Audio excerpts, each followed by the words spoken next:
Chapter 8. You Really Got Me. Colton revved the engine once before shutting it off, ensuring that we got everyone's attention. I noticed Jackson sitting on a stump that appeared to have been carved into a chair of sorts, a cute blonde sitting on one of his legs. He waved. She glared. As we got off, Colton took my arm and steered me in front of him. "Y'all, this is Essie. Her mama bought the old Edwards house." "Better not get too comfortable here," someone shouted from across the pit. "People don't stay long in that house." "So I've heard. Miss Ginny came by to visit." They laughed. Apparently, everyone was familiar with the welcome wagon, a.k.a. Miss Ginny. I guess getting to know everyone would be helpful to Eden's historian. "Still, you'd better watch yourself," the girl on Jackson's leg warned. Just then, a snake slithered over her foot and she screamed and fell backwards into a pile of fallen leaves. "It's just a rat snake, Savannah," Jackson said, laughing. "It's not funny, Jackson," she whined. "Help me up." He reluctantly stood up and extended both hands. She grabbed them and pulled herself up. She looked around at the group and then at me. "Are you okay?" I asked, trying to sound concerned. "I'm fine," she replied in a nasty tone. "We riding or talking?" someone yelled out. "Riding," Colton said, ignoring Savannah's attempt to garner sympathy from the group. "But Essie hasn't ridden in a while, so be nice. Don't cut her off or nothing." I smiled politely and walked toward my Honda. Just then, someone stepped out from the trees. When he took his helmet off, I saw that it was Ty. My heart jumped just a little, and I hoped that my demeanor did not reveal my delight. "Essie, what a surprise. A pleasant one, of course," he said in a tone that really didn't sound that surprised. Colton looked at me cheerlessly and began to walk away, looking at Ty. As he did, he tripped and fell on the ground, barely missing a jagged log that could have done a lot of damage. Ty walked toward me, pausing to give Colton a hand, asking, "Hey man, you okay?" Colton brushed himself off, looking embarrassed, saying nothing. As Ty moved closer, he fixed his gaze on mine, and, as usual, I felt like I couldn't look away. It was almost hypnotic. "I'm glad you're here," he said in a low voice, the sides of his mouth slowly curling into a slight smile. Without looking away, he reached for my helmet. "May I?" he asked as he brought it closer to my head. "Sure," was all I could think of to say. As he carefully fastened the chin strap, he pressed his forehead to my helmet. In barely more than a whisper, he said, "I was thinking that since this is your first time here, you might want to ride with me for a while. Familiarize yourself with the trails before heading out on your own." He paused for a moment. "Yes?" "Yes," was my brilliant reply. Surely he must think me a dullard by now. But if he did, he was hiding it well. He extended his arm, indicating for me to get on his four-wheeler. Dubious, I questioned the motion. "Shouldn't you get on first?" "Ladies first, and you should be in the front. It'll be easier for you to get the lay of the land." I eyed his sleek machine skeptically. It was seriously nice. A Polaris Predator 500, according to the lettering. Black, with a few red accents. It made my cute little Honda look sad. I definitely could not afford to do any damage. He put his hand on the small of my back in an effort to move me forward. I got on as gracefully as possible, and he slipped on behind me. He pressed the ignition button, and the engine roared to life. His chest was pressed hard against my back, and his long arms wrapped around mine as he placed his hands gently on top of my hands, guiding my movements. "All the controls are on the handlebars. Ready?" "Ready," I said confidently. Ready to ride, but not at all sure I was ready for Ty Gregory.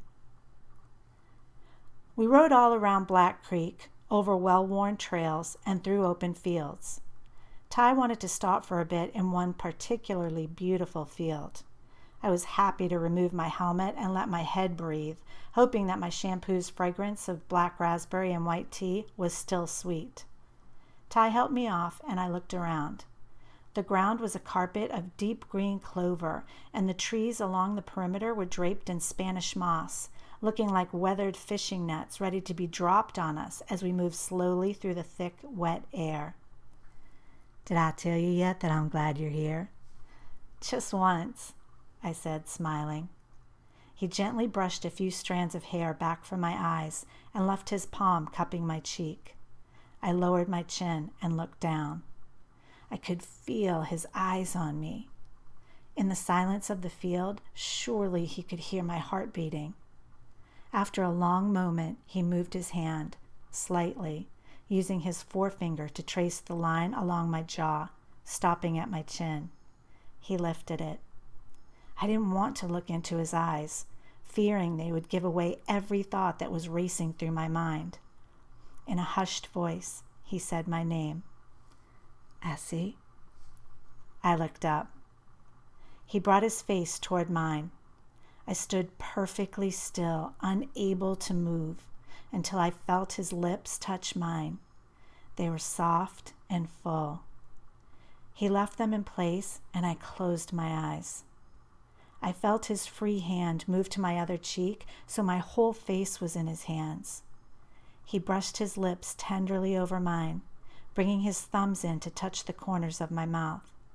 His kiss was so gentle. My heart was now thumping out of my chest. I thought I might pass out. I ignored the lightheadedness that threatened to cause my legs to give out and kissed him back, following his lead, bringing both of my hands to his scruffy face. I loved the contrast of his rough stubble versus his soft lips as his chin rubbed mine when he momentarily left my lips to kiss my cheeks. When he brought his lips back to mine, he pressed a little harder. After several heartbeats, I pulled away. I stood motionless, my eyes still shut, trying to process what had just happened. That was the most amazing kiss I could have ever imagined. Granted, I had nothing to compare it to, but I was certain it was perfect.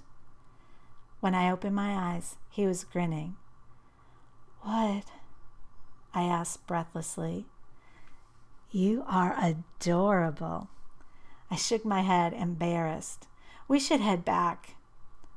"We should," he drawled slowly. "Let's go," I said, finally crashing back into reality. It seemed like we were gone for hours, yet at the same time, it went by too quickly. We pulled back up to the pit, and it looked like everyone else was already there. Someone had started a fire, and most of the people were sitting on fallen logs or giant rocks that had been strategically placed around it. Ty took my hand and led me to an empty spot on one of the logs next to Jackson. They looked at each other, giving the guy nod. The conversation stopped suddenly, and all eyes were on us for several seconds. "Awkward," I sang, breaking the silence. The group laughed briefly, following Ty's lead, and began chattering once again. I listened intently as stories of summertime adventures were swapped and gossip was excitedly shared. Although I didn't have a curfew, I was ready to leave by 10. I said my goodbyes to the group and looked for my four-wheeler. To my surprise, I learned that Colton had already put it up for me. I gave him a big hug, which totally caught him off guard. He was like a giant teddy bear. At that same moment, something invisible seemed to have exploded in the fire, and the flames leapt about 10 feet in the air. Everyone gasped simultaneously. "What the?" Jackson hollered. In a second, Ty had me in his arms. "Are you okay?" "Sure, I'm fine, really." "Come on, I'll walk you back to your truck." As I went to open the door, he spun me around. "Did I tell you that I'm glad you're here tonight?" He smiled, making me immediately forget the explosion that could have seriously injured someone. I laughed. "Once or twice." "Just making sure. Good night, Essie." "Good night, Ty." As we stood there in the moonlight, I couldn't wait for him to kiss me again. He moved forward slightly, putting his hands on my shoulders and, to my surprise, kissed my forehead, leaving his lips there for a long moment. And then he turned and walked away. It was all I could do to start the truck, back out, and make my way up to the main road. I prayed that my mother wasn't waiting up. All I wanted to do was crawl into my bed, listen to something mellow, and replay in my mind the events of this incredible night.